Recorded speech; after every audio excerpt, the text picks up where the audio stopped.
भक्ति भक्त भगवंत गुरु चतुर नाम बपु एक। जिनके पद वंदन की नाशहि विघ्न अनेक।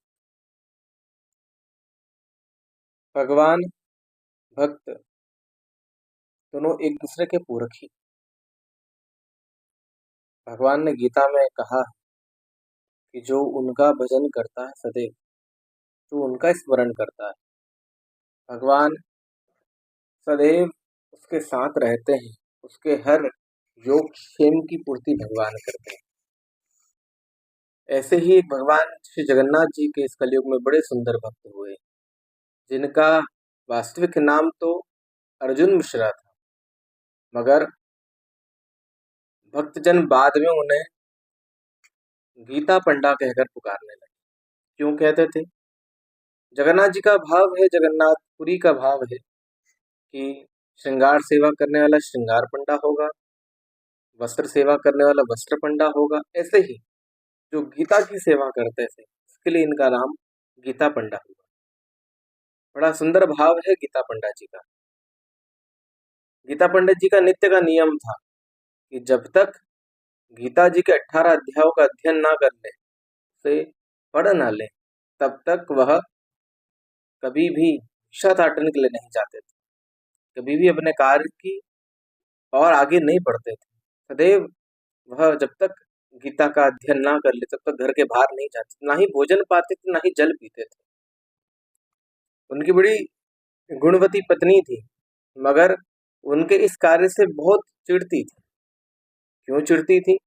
उसका कारण यही था, जब लोगों ने भगवान की भक्ति के साथ साथ लोगों की, ब्राह्मणों की सेवा करना भी बंद कर दिया, तो बड़ी चिंतित रहती थी कि घर का जीवन कैसे चलेगा, परिवार को कैसे पाला जाएगा, उनका कार्य कैसे पूरा होगा। तो चिंता में वह सदैव इन्हें कहती थी, जाकर कुछ काम करो, कुछ कार्य करो।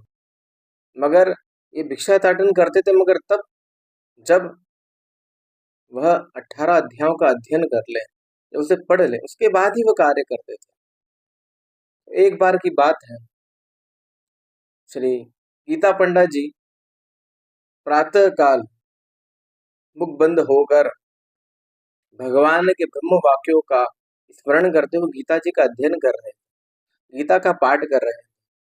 तेरी पत्नी ने आकर उनसे कहा कि क्या इस कार्य में लगे रहते हो, ये सब झूठी बातें हैं, कोई वचन सत्य नहीं है इसके। जाओ, जाकर कुछ काम करो। जब तक कर्म नहीं करोगे तब तक कोई सहायता नहीं करेगा, कोई कुछ नहीं होने वाला है।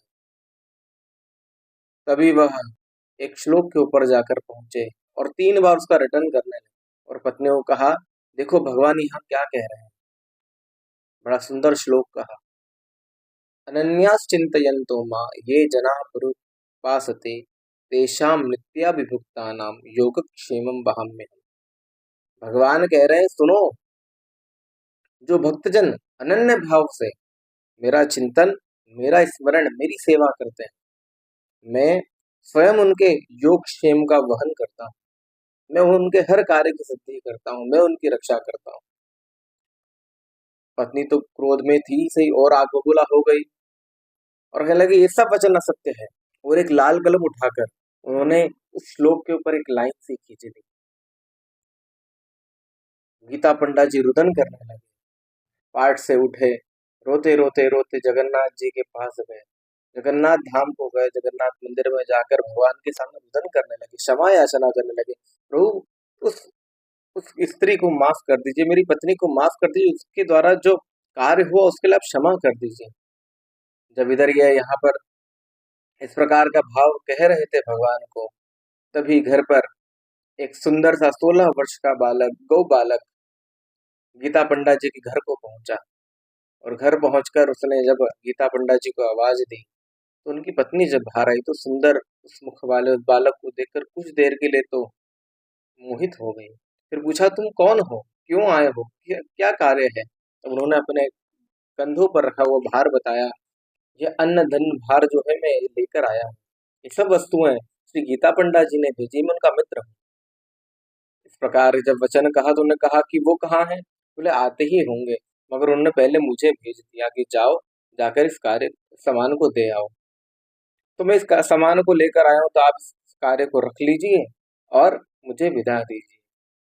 तब भगवान ने अपने हाथों से, जो जगन्नाथ है, जगदीश्वर है, जिनके हाथ सदैव उन भक्तों के लिए लालायित रहते हैं, उनकी सेवा में, उनके कार्यों की सिद्धि के लिए लालायित रहते हैं, वो आज अपने हाथों से एक एक अन्न निकाल निकाल कर उनके घर में रखता जा रहा है। घर में एक सुई रखने इतनी भी जगह नहीं बची है। जब भगवान ठाकुर जी उस गौ बालक के रूप में जब पधारे थे और जब कार्य पूर्ण करके जब जाने लगे, तो मैया ने कहा, कुछ देर आप रुक जाइए, श्री मेरे पतिदेव भी आने को ही हों, तो आप साथ प्रसाद पा लीजिएगा।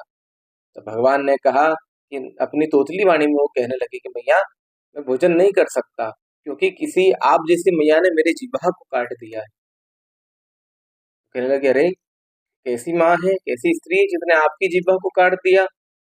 भगवान कहते हैं कि मैया, आप जैसी कोई माँ थी जिन्होंने मेरे वचन को माना नहीं और मेरी जिह्वा को काट दिया, मगर अब मैं अपना वचन पूरा कर कर जा रहा हूँ, और अब मेरे भक्त, मेरे साथ वाले मेरे दर्शन के लिए रुके होंगे, मुझे जल्दी ही जाना होगा। और भगवान वहां से अपने धाम को पूरा पहुंच गए।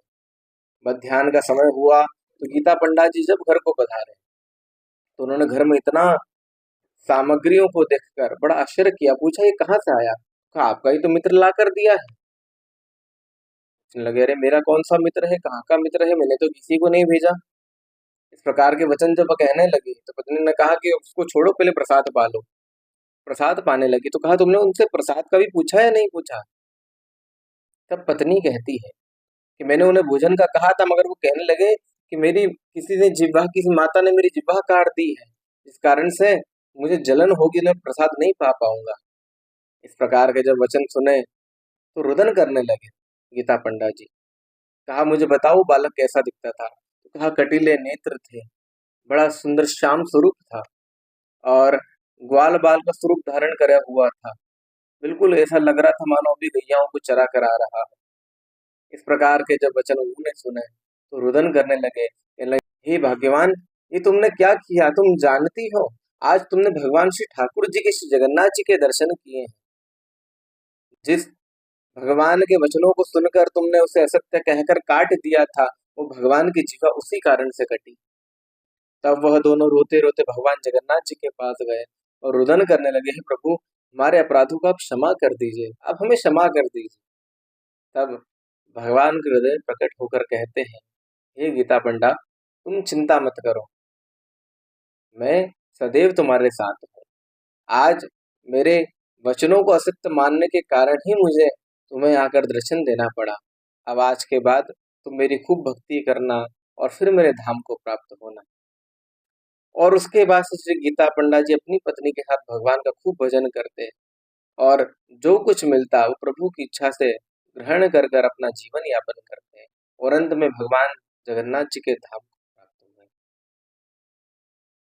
तो जिस श्लोक को मैंने आपसे कहा, अब आप आगे रहकर बताइएगा कि गीता जी के कौन से अध्याय का कौन सा श्लोक है, और भगवान के उस वचनों को सुनकर, मनन कर कर अपने जीवन में अवश्य उतारिएगा। जय जय श्री राधे।